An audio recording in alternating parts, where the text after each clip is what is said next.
Hello, this is Dina Nevely with New Jersey Family Magazine, and with us today is Dr. Arthur Patinsky, a physician who has been practicing pediatric and adolescent medicine for more than 30 years. And we're lucky today that he's joining us. He's currently practicing at Atlantic Medical Group Pediatrics in Florham Park, and we're very happy to have him today to talk about the topic of scoliosis, which is affecting a lot of our kids, and it's just something that we're trying to get to the bottom of how we diagnose it, how we treat it. There's been so many changes. So Dr. Patinsky, we're really thrilled to have you. Thank you for joining us. Dina, thank you for this opportunity. So I thought we could just start with the basics of really what scoliosis is and how we go about diagnosing it. Sure. Very simply, scoliosis is a curve of the spine as you see it from the back of the child. That's in its most simplistic explanation. There's a lot to that, though, in that I like, in speaking to parents, to talk about the body symmetry. One side of the body very often resembles the other side. And in the back, specifically, you look at the back, and the right side or the left side sort of look the same. Now, with scoliosis, that symmetry won't appear. One side will look differently from the other. That could be in the height of the shoulders, it could be in the tilt of the pelvis or waist, but you'll lose some of that symmetry. Now, symmetry doesn't always have to be exact. You're allowed to have some degree of asymmetry. One foot could be a little bigger than the other, the shoe size. People are aware of that. Same thing with the back. So when it comes to the back, you're allowed to have a little bit of asymmetry. And in testing for scoliosis, we very often find a little bit of asymmetry, and that's not a problem. About 10% of youngsters have a degree of one side not equal to the other, and that's perfectly normal. But going further into it, it's the exact measurement of the difference of one side versus the other, for instance, that will make the diagnosis of scoliosis. In terms of causes, what do we know about what may or what do we not know? Do we know what the causes are? No, there are different types of scoliosis. The common type that we're referring to today is called adolescent idiopathic scoliosis. When you hear the term idiopathic in a medical sense, it means we don't have all the information, we don't know, and it could be 100 years of idiopathic scoliosis, you still haven't found the specific reason. There are slight genetic tendencies. If one child in the family has scoliosis, 7% likelihood that another child in the family will have it. There's no direct parent-to-child inheritance. There are some genes which seem to be more associated with it, but there's no specific inheritance pattern. Which means all the more important that we have to all be checking for it, right? So what age do we start and how exactly is it done? What should we be looking for as parents in terms of frequency of checking and what happens? Right. So parents sometimes will notice this just in the summertime, their youngsters in a bathing suit, haven't seen in a bathing suit since the last summer. Oh, you look a little tilted. Oh, this shoulder, this hip, it's a little different than the other. Also, in New Jersey, there's a state statute where youngsters from the age of 10 to 18 get periodically checked in the school for scoliosis. In a physician's office, it's pretty routine that you're examining the child, the legs, the back, the spine. For that, for me, it starts when they can stand up and do a little bend and stretch, reach for the sky. How does their back look when they bend over? So it starts early, but really in the preteen into the teen years is when you really want to try to watch this. And what happens if you're diagnosed as a parent? Should you go into panic mode? Obviously, that's probably the tendency of most of us. What do we do next? So, great point. So, and we get this in the office, a panic call from a parent. They've gotten the letter home from the examining individual at the school, very often the nurse. Your child has screened positive for scoliosis. Think back to that symmetry I mentioned. Really, all they were checking for was asymmetry of the spine. Okay, that's not scoliosis. So definitely, parents should contact the child's primary care provider, the person that knows them best. And with few exceptions, it's not an emergency. And as long as there's no pain, no difficulty with movement, no pain that's waking the child up in the middle of the night, it was just found on a little bit of a screen at school, we can handle that in the office. By no means a panic situation. So then let's go into treatment. And also, if you have a visual to show us of what it looks like and then what the treatment Sure. process So like. what kind of pediatrician would I be without my toys? And my apologies to my grandson, Charlie. I borrowed some blocks. And here's a nice straight spine. So in scoliosis, the vertebral bodies grow in a slightly tilted fashion, okay? Now, in addition to the curve, if we now look at a rib that's attached to that vertebral body, in addition to the curve that happens, there's also a tilt of the spine.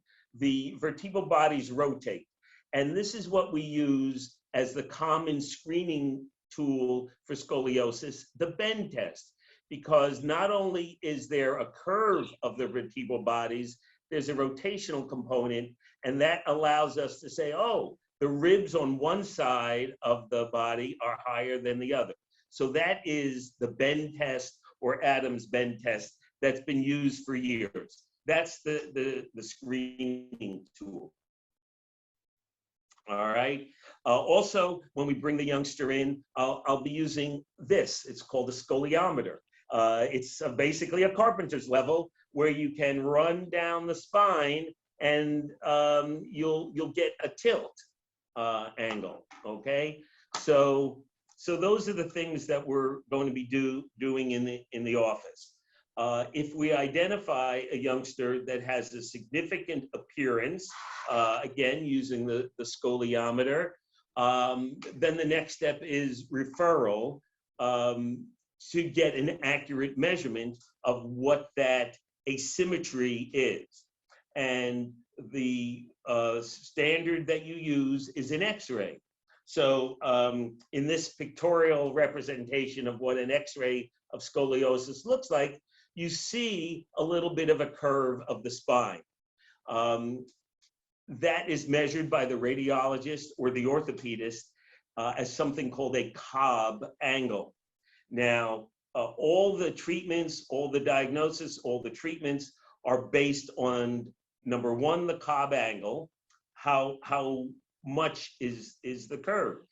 Cobb angles less than 10 degrees are just called spinal asymmetry. And as I said before, that's normal. You do nothing for that. For Cobb angles that are greater than 10 degrees, depending on the age of the child, and most importantly, depending on the physical maturation, how far they are through their puberty maturation, and how much growth they have left in their bones, for future height, that will determine the treatment. Okay. And then, so and what about physical therapy after treatment? Can you talk about that process? Yes, in the context of treatment, and it gets rather complicated because the higher the degree of angle and the younger the child, the more aggressive you generally want to be to prevent progression of that curve. All right.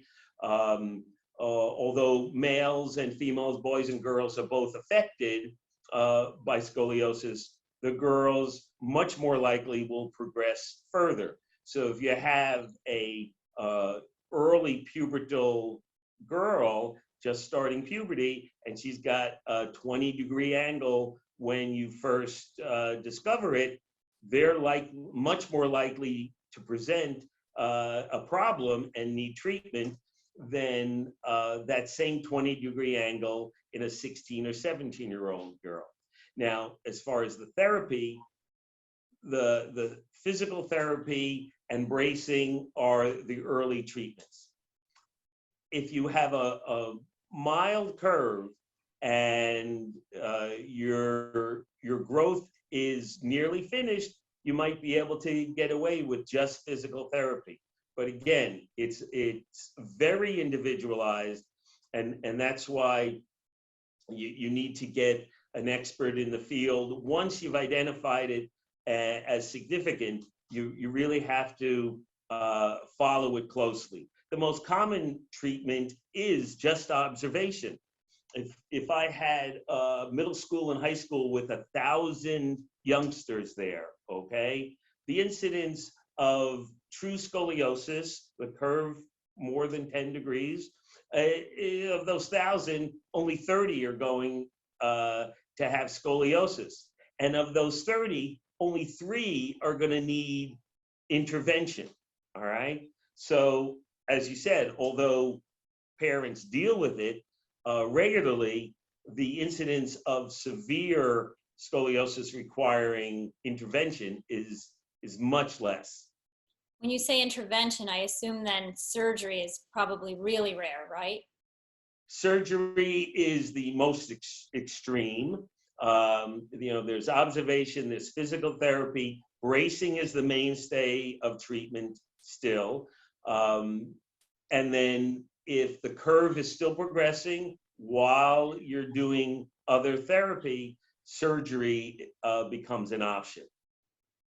And lastly, after intervention or after you've diagnosed, what does the follow-up look like? Just checking up to make sure, a year down the line, say my child's been diagnosed and now she's 20, 25. How do you follow up? Does it change with age? It used to be thought, again, since it's more common in girls, that the women would have more significant problems as they got older with potential pregnancies and things like that. That really, in the newer thought processes, haven't really gone on that much, where you have to follow the adults very far. And most all kids, as they get to be young adults, are discharged from orthopedic care. There's a very few that need constant referral through their early adult years. Much less common with the newer ways of following the scoliosis curves. Well, this is all comforting, and it's definitely, I'm sure, calmed a lot of us who had concerns about this. And it's been very helpful, Dr. Pinsky. We really appreciate your time. So if a parent what should their next step be in general? Right. Contact their primary care provider. We'll know the child best. We have growth charts. We can assess their physical maturation. We'll assess it. Sometimes it's just a mild asymmetry. And again, these are screening tests. So the school wants to be extra cautious, and they're going to refer things which are borderline. And that's what they should do. We'll take over, we'll assess the youngster. If it needs an x-ray, if an x-ray is needed for the child, if a consultative specialist is needed. We're lucky in New Jersey to have many pediatric, orthopedic specialists or spine and spinal deformity, scoliosis centers where we can refer the kids. That's really helped. So basically, it always starts with your pediatrician. That's the most important message. And just a shout out to Atlantic Health for being such a valuable partner. You can go to atlantichealth.org in general for more information. Thank you again for your expertise, your guidance, your visual that really helped us understand. Thank you, Dr. Patinsky.